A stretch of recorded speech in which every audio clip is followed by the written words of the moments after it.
Hey coin collectors, Dan the Collecting Man here.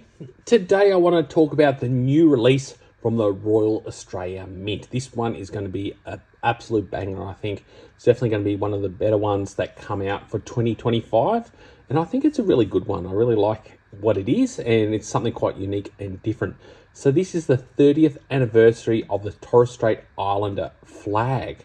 So really, really cool. I've noticed even when I drive over the Westgate Bridge of late that they've got the Australian flag and the Torres Strait Island flag up there instead of the Aboriginal. So it's definitely very unique. So I've done a little bit of research around that, and there's a little bit more information around the release. So I'll go through what are the key coins and rolls to get and what kind of values they're looking at. I haven't got any confirmation yet if I've got the silver one yet.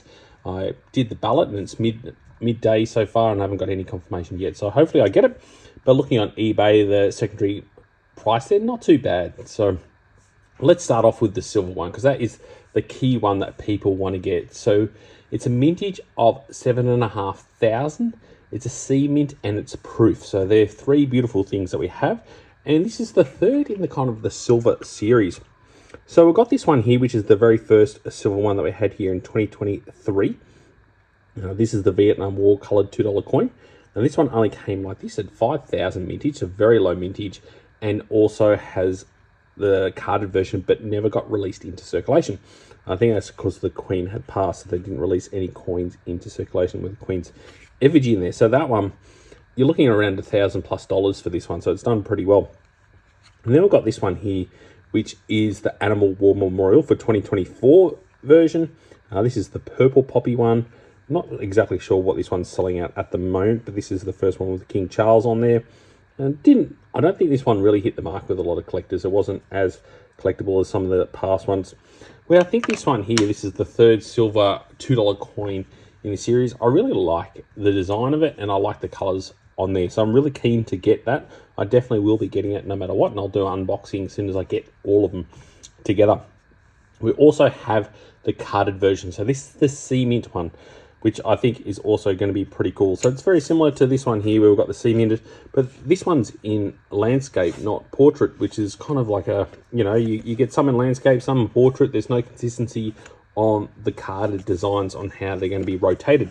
So if you're trying to put them on show, all of a sudden you've got some going vertical, some horizontal. So, but nevertheless, the card is nice and clean and has some pretty good designs.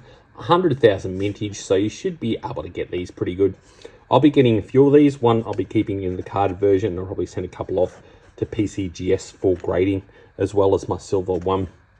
So $22.50 retail, I think that's pretty good. Like I said, you shouldn't have any issues getting them at all. I think they'll be pretty cool to get, and having the uncirculated C mint version is always good. Would be nice if they had a little bit lower mintage. I think like the 70,000, 80,000 is still obtainable, but it still has a little bit of collectability in there. Where 100,000, it's never going to really obtain any value. The only way you're going to grow some value on that is really getting some good high grades, and that's sometimes can be a bit of luck around that. But I still like sending it off. I think it's a bit of fun. And then lastly, we've got the roll. So this one here is the roll. And after this, I'll go through the design in a bit more detail. But these are the rolls. I got the Aboriginal one when that came out with Queen Elizabeth. And this is going to have the roll of the Torres Strait Island one, which I think is going to be another good one to get. To get another roll, this one obviously is going to have King Charles on the back with a coloured $2 coin.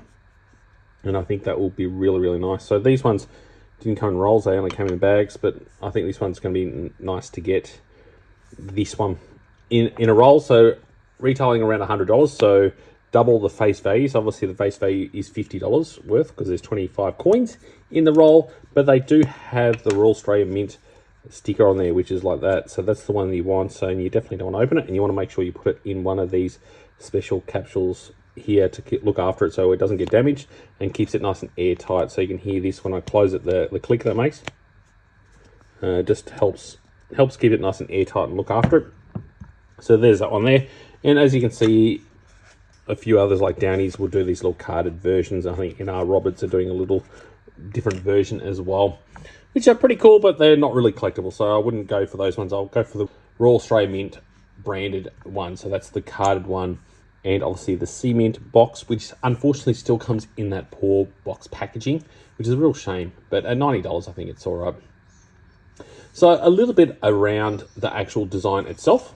In the middle, we've got the headpiece, that's what they call the dari, and that's the one that's worn by men in special events that they have in the Torres Strait Islands. So that's that little shape at the top, and underneath you got the star, which is a 5-pointed star. So there's 5 different sections within the Torres Strait Island, and obviously they use the stars for guidance. So that's the significance around that within the middle of the design. And then we go in the colors. So within the coin, you got on the inside, you got blue, which represents the sea. So obviously all these islands surrounded by sea. And just a fun fact, there's 274 islands. So something I hadn't really looked at before. I thought it may have been just one island, but it's actually a whole group of islands, 274 islands, but only 17 of those are actually populated with people. The next one is black, which represents the islander people. And then the outer one is the green, which represents the land. So obviously the bush for the land, which is really, really cool. I like the way they've done that. And then kind of going through the actual design is what they call netting. So it's kind of the netting that they use for trapping fish. So that's why you can kind of see like those starfish and all those things within the net. So that's the traditional netting traps that they use, because obviously they live on islands and their key source of food is fish. So that's a pretty cool, unique way.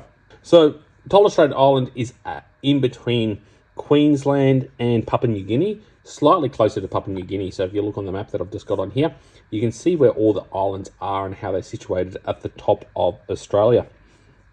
There's around 70,000 people that live in the Torres Strait Islands. So definitely, it's pretty cool and unique to have. And I think that's definitely going to be a really nice collectible one to add to the collection, something quite significant. And we often see the flags, Australian flag, Aboriginal flag, which is these ones here. And it's nice to have the Torres Strait Island one. So I think it is going to be something really cool. I'd love to see a coloured $2 Australian flag version. That would be really nice to tie those 3 flags together. So be looking out for the anniversary of the Australian flag to see when they do that. But this is the uncirculated condition one. There was also a proof one in the set as well. So for me, definitely keen to get the silver $2 coin one. I think that's a nice one, a third one in the series, and we'll be sending it off to PCGS for grading, and hopefully I get another 70 like I've done that. I have ordered the roll for $100. I think that's a really nice one to have, and I'm getting a few of these cards because I think that the carded versions seem mints. Like I said, I'll send 1 or 2 off to be graded to PCGS, and the other one I'll keep in as card because I do like the design. It looks pretty cool overall. So I'd love to know how you went today. Were you lucky enough to get one of the silver ones? Like I said, that's been very hard. I went to a couple other websites in the morning to try and get them. As soon as I saw it available, I clicked to add to cart, went to go and check out, and it was already came up saying unavailable. So it went out super quick.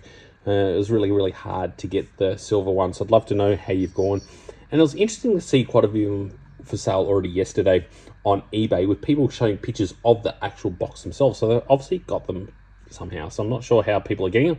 The Royal Mint was very keen to make sure that no one got them prior to release day, but unfortunately that still seems to happen and people are still putting it at a higher price.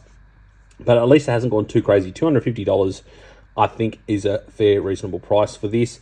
I don't think it's going to go crazy like this one here, the Vietnam War, because this is the lowest minted $2 coin, and it's the first silver coloured $2 coin, and I think it's a really good design on top of that, and it's war related. So you've got all those 3 key components which makes this one really collectible. And there's obviously got Queen Elizabeth on there as well, which is a nice little tie-in. So I think this one's always going to hold the highest value out of the silver $2 coins, but who knows what comes out. But I like it how they're doing 1 per year, which is a really nice way to do it. So there's 1 key release, and this one's coming out a little bit earlier compared to these ones. So really good timing, and I'm looking forward to getting it. And hopefully in the next week or 2, when I get all the coins together, including some of the ones that have been in circulation, I'll do an unboxing video and show you in a little bit more detail all the coins, and look out for that video soon. So make sure you do subscribe to stay up to date and to see those videos. Make sure you give us a thumbs up if you enjoyed that. I've got a really good lineup of videos coming up, so hopefully you enjoyed some of the cool videos and content that I'm creating. And there's a link down below for a shout out for a coffee if you want to do a shout out for the channel, or hit that thanks button to support the channel. And as always, thanks so much for watching and joining the coin collecting community. I'll catch you in my next video. Dan.